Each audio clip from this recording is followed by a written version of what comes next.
Hi friends, welcome to my channel. Friends, आज की video में हम एंजल वन ये जो एप्लीकेशन है इसमें एफ अगर आप ट्रेड करते हो तो आपको मार्जिन कितना लगता है और क्या क्या डिफरेंसेस है स्पैन मार्जिन और एक्सपोजर मार्जिन में, ये सारी डिटेल्स हम बताने वाले हैं कैलकुलेटर के ऊपर। तो जैसे कि आप देख रहे हैं एंजल वन का एफ कैलकुलेटर मार्जिन का हमने ओपन कर दिया है। आप गूगल के ऊपर जाके ये मार्जिन कैलकुलेटर ओपन कर सकते हैं। यहाँ पे आप देख रहे हैं एफ सेक्शन। यहाँ पे आपको एक्सचेंज सिलेक्ट करना होता है। एक्सचेंज सिलेक्ट करने के बाद आपके सामने यहाँ पे MCX, NFO, CDS ये 3 एक्सचेंजेस ओपन हो जाते हैं। MCX में आप कमोडिटी के फ्यूचर एंड ऑप्शंस का मार्जिन दे सकते हो। NFO में आप इक्विटी के फ्यूचर्स और ऑप्शंस जो इंडाइसेस और स्टॉक के होते हैं वो देख सकते हो। और CDS में आप करेंसी के जो भी फ्यूचर और ऑप्शंस ट्रेड होते हैं उसके बारे में डिटेल देख सकते हो। फिलहाल तो हम NFO पे सिलेक्ट करेंगे। हम निफ्टी, बैंक निफ्टी और स्टॉक के ऊपर कितना मार्जिन है उसके बारे में पहले बात कर लेते हैं। उसके बाद आपको यहाँ पे प्रोडक्ट सिलेक्ट करना होता है। जैसे ही आप प्रोडक्ट पे सिलेक्ट करते हो तो आपको फ्यूचर एंड ऑप्शन 2 प्रोडक्ट मिल जाते हैं। फिलहाल हम देखते हैं फ्यूचर का मार्जिन क्या होता है, उसके बाद देखेंगे हम ऑप्शन के बारे में। सिंबल हमें सिलेक्ट करना है। आपके सामने स्टॉक की लिस्ट ओपन हो जाती है, उनमें से कोई भी स्टॉक और उसकी एक्सपायरी आप सिलेक्ट कर सकते हो। हम निफ्टी का एग्जांपल लेंगे तो बैंक निफ्टी आ गया है। थोड़ा नीचे स्क्रॉल करोगे तो आपको निफ्टी भी यहाँ पे दिखाई देगा। निफ्टी हमने अगर सिलेक्ट कर दिया तो आपको यहाँ पे एक्सपायरीज जो है वो 3 दिखाई देंगी। मई महीने की जो एक्सपायरी है वो है, अप्रैल की एक्सपायरी और मार्च की एक्सपायरी। तो फिलहाल हम मार्च की एक्सपायरी यहाँ पे सिलेक्ट कर देते हैं। तो हमने 29 मार्च की एक्सपायरी सिलेक्ट कर दी है। लॉट आपको रखना है। अगर आप 1 लॉट में ट्रेड करना चाहते हैं, 2 लॉट में ट्रेड करना चाहते हैं तो वो आपके ऊपर है। मैं सिर्फ फिलहाल 1 लॉट के ऊपर आपको सारी जानकारी दे देता हूँ तो आपको समझ में आएगा। तो आप उस हिसाब से लॉट बढ़ा सकते हो। अब फ्यूचर में आप जब ट्रेड करते हो तो बाइंग के लिए और सेल के लिए सेम आपको मार्जिन देना पड़ता है। अगर मैं यहाँ पे बाय ऐड कर देता हूँ तो आपको यहाँ पे दिखाई देगा स्पैन मार्जिन और एक्सपोजर मार्जिन, 2 चीज़ें यहाँ पे दिखाई दे रही है। और टोटल आपको कितना मार्जिन देना है वो यहाँ पे आपको दिखाई दे रहा है। अब बहुत लोग यहाँ पे कंफ्यूज हो जाते हैं कि ये स्पैन मार्जिन क्या है और ये एक्सपोजर मार्जिन क्या है। तो स्पैन मार्जिन दोस्तों डिफ़ाइन किया जाता है एक्सचेंज की तरफ से। वैसे एक्सपोजर मार्जिन भी एक्सचेंज की तरफ से ही डिफ़ाइन किया जाता है, लेकिन एक्सचेंज ये जो स्पैन मार्जिन है इसे ब्लॉक करती है इनिशियल मार्जिन में, जब इनिशियल मार्जिन आपको देना होता है तब। और ये डिपेंड होता है स्टॉक की या फिर इंडेक्स की वोलेटिलिटी पे। जितनी ज़्यादा वोलेटिलिटी होगी उतना ज़्यादा ये स्पैन मार्जिन बढ़ जाएगा, और जितनी कम वोलेटिलिटी होगी वो स्पैन मार्जिन उतना ही वहाँ पे कम होता हुआ आपको दिखाई देगा। तो ये स्पैन मार्जिन बेसिकली एक्सचेंज क्या करती है, ब्लॉक करती है। और एक्सपोजर मार्जिन जो होता है वो ब्रोकर के लिए ब्लॉक किया जाता है। वो ब्रोकर MTM लॉसेस अगर आपको होते हैं, अगर आपको प्रॉफिट हो रहा है तो कोई दिक्कत नहीं, लेकिन आप फ्यूचर में ट्रेड कर रहे हो और MTM लॉसेस मतलब मार्क टू मार्केट लॉसेस जो होते हैं वो दिन के जो लॉसेस होते हैं, मान लीजिएगा आपको दिन में 5,000 रुपये का लॉस हो गया अनफॉर्चुनेटली, तो एक्सपोजर मार्जिन उसको कवर करने के लिए आपसे ब्रोकर से लिया जाता है या फिर ब्लॉक किया जाता है। तो ये 2 अलग अलग मार्जिन होते हैं। अगर कभी कभी आपने देखा होगा कि एक्सपोजर मार्जिन अगर बहुत ज़्यादा कम होने लगता है तो एक आपको मार्जिन कॉल आ जाता है आपके ब्रोकर से कि आप मार्जिन थोड़ा सा बढ़ा दीजिए, यानी कि थोड़ा सा फंड ऐड कर दीजिए ताकि आपका एक्सपोजर मार्जिन जो है वो माइनस में ना चला जाए और आपको ट्रेड जो है वो बंद ना करना पड़े। अब एक्सपोजर मार्जिन किस तरीके से इंक्रीज़ होता है, अगर आपके लॉसेस इंक्रीज़ हो जाते हैं तो आपका एक्सपोजर मार्जिन इंक्रीज़ हो जाता है, तो आपको फंड ऐड करने की ज़रूरत पड़ सकती है।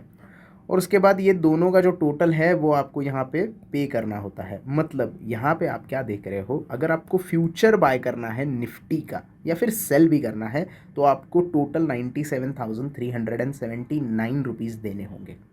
अब इनिशियल मार्जिन जो होता है, इनिशियल एक्सपोजर मार्जिन जो होता है वो इंडेक्स के लिए 2% होता है। यानी कि आप अगर इंडेक्स में ट्रेड कर रहे हैं तो 2% के आसपास यहाँ पे इनिशियल मार्जिन होता है। और स्टॉक्स में अगर आप ट्रेड कर रहे हो तो वो 3.5% तक हो सकता है। एग्जैक्ट फिगर इसमें से वेरी हो सकता है, लेकिन इंडेक्स के लिए 2% एक्सपोजर मार्जिन और स्टॉक्स के लिए 3 से 3.5% का एक्सपोजर मार्जिन आपको यहाँ पे मिल जाता है। तो टोटल आपको इतने पैसे पे करने हैं अगर आप फ्यूचर में ट्रेड करना चाहते हैं तो। अब थोड़ा सा इसको क्या करेंगे, हम इससे डिलीट कर देते हैं और सेम निफ्टी का हम सेल करने के टाइम पे कितना हमें मार्जिन देना पड़ता है वो देखते हैं। तो हम ऐड कर देंगे, सेल हमने यहाँ पे कर दिया है तो ऐड करने के बाद भी आपको यहाँ पे दिखाई देता है 79525 और 17159। थोड़ा सा फ़र्क हो गया है, प्राइस ऊपर नीचे होने के टाइम पे ये आपको स्पैन मार्जिन में चेंजेस दिखाई देते, क्योंकि वोलेटिलिटी जितनी कम ज़्यादा होगी उतना आपको स्पैन मार्जिन चेंज होता रहेगा, लेकिन एक्सपोजर मार्जिन ऑलमोस्ट सेम है। तो आपको यहाँ पे इतने पैसे देने हैं अगर आपको शॉर्ट पोजीशन लेनी है तो इस तरीके से दोस्तों क्या करना होता है, आपको पता होना चाहिए फ्यूचर में ट्रेड करने टाइम पे कि आपका स्पैन मार्जिन कितना है और एक्सपोजर मार्जिन कितना है, ताकि आपको अगर अनफॉर्चुनेटली लॉसेस होने लगे तो एक्सपोजर मार्जिन आपको बढ़ता हुआ दिखाई देता है। तो इस हिसाब से आपको MTM लॉसेस के बारे में सारी चीज़ें पता होनी चाहिए। अब हम देखते हैं थोड़ा ऑप्शंस के बारे में। अगर आप हेजिंग करते हो, ऑप्शंस ट्रेडिंग करते हो, ऑप्शन सेलिंग करते हो, तो आपको यहाँ पे क्या ज़रूरी चीज़ें ध्यान में रखनी है। फिर से हम NFO सिलेक्ट करेंगे, प्रोडक्ट हम ऑप्शन सिलेक्ट करेंगे, सिंबल हम फिर से निफ्टी का ही एग्जाम्पल लेंगे, बैंक निफ्टी का भी ले सकते हैं। तो चलिए हम बैंक निफ्टी का एग्जाम्पल ले लेते हैं, कोई दिक्कत नहीं है। बैंक निफ्टी का एग्जाम्पल हम लेंगे यहाँ पे अगले महीने का, मतलब जो अप्रैल की एक्सपायरी है उसका ले लेते हैं एग्जाम्पल। अब हम यहाँ पे कॉल अगर सिलेक्ट करें, तो अगर हम कॉल सेल करना चाहते हैं तो यहाँ पे स्ट्राइक प्राइस हमें सिलेक्ट करनी होगी, और मैं यहाँ पे कॉल सेल करूँगा 39,900 का। तो 39,900 यहाँ पे आपको सिलेक्ट करना है, क्योंकि करंट मार्केट जो प्राइस चल रही है वो 39,860 के आसपास चल रही है।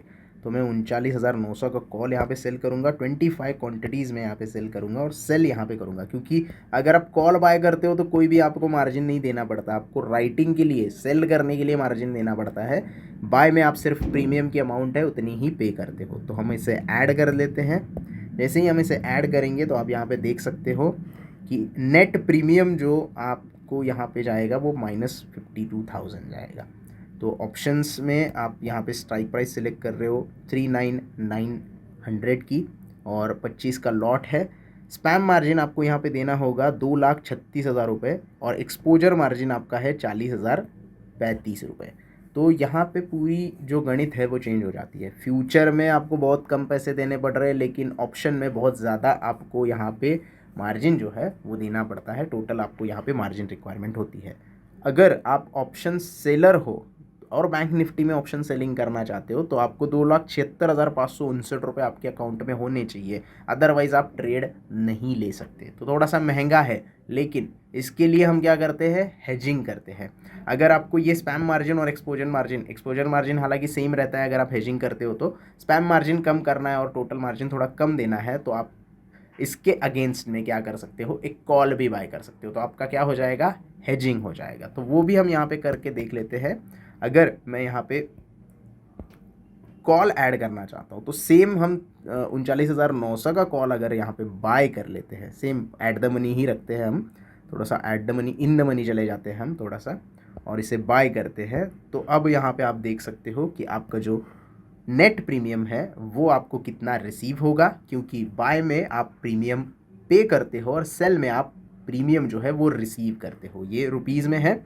स्पैम मार्जिन आपका अब हो गया है 1,15,457, लेकिन एक्सपोजर मार्जिन सेम यहाँ पे रह गया है, क्योंकि ये आपका M2M लॉसेस जो है वो कवर करता है। तो मार्जिन बेनिफिट आपको यहाँ पे मिल जाता है अगर आप हेज करते हो तो, और आपको टोटल पे करने होंगे 1,55,493 रुपये।